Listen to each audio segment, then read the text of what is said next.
right next door to Juarez, Mexico. We're next door to New Mexico. So the Southwest has a lot of history, has a lot of paranormal.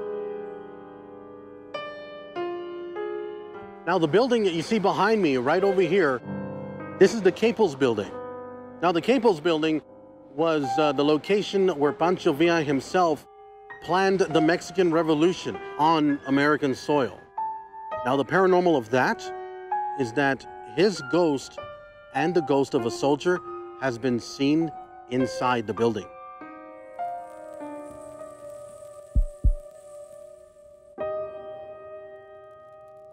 In the sub-basement, we have had reports of voices.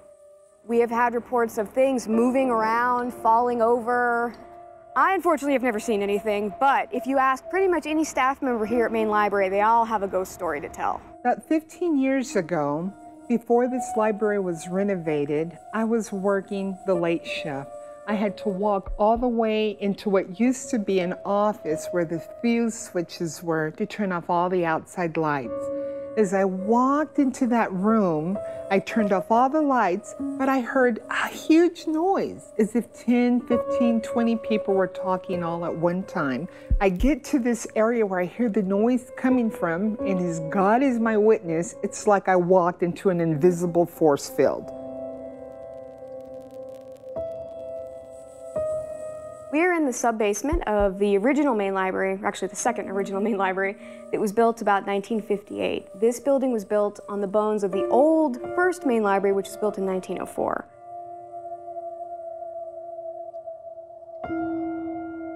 When they were building this extension, as well as the History Museum and, getting Cleveland Square Park looking pretty, they actually dug up some bodies. The county took the bodies and dated them, and they believe they're mid-19th century.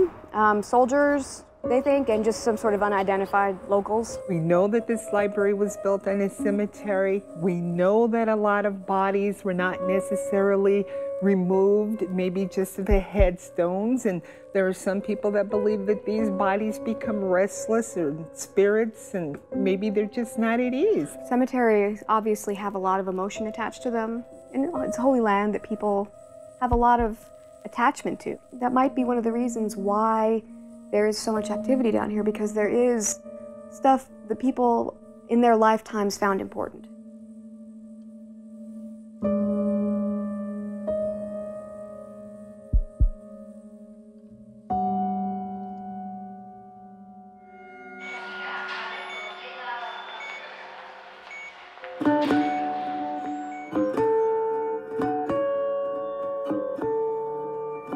The land itself is from the late 18th century, which was a tuberculosis center. It was called the Hoffman Sanatorium, if I'm not mistaken. This is actually where they had the surgery rooms. It's actually pretty, you feel a very, heavy vibe in here. Right here, you have 3 rooms where they used to perform the surgeries and they used to have babies here. And this is actually part of the hospital area where you hear ladies screaming as well. Well, there's actually activity throughout the whole building. In the 4th floor, there's a nurse in white that comes out. The other co-workers have seen her. One of the pharmacists, she said that through those doors, the door was actually closed, and through the little small mirror on it, she was just like looking in and staring right at her, but she had a gift. She could actually hear a lot of the ghosts down there on the 2nd floor, and she could see them as well, and hear and see them. I would rather not have that gift at all, I feel actually everybody has the ability to do it and to hear them, but it's up to you to choose to tell them to leave or to ignore it. Most people ignore it because they're in another state of mind, but everyone has it.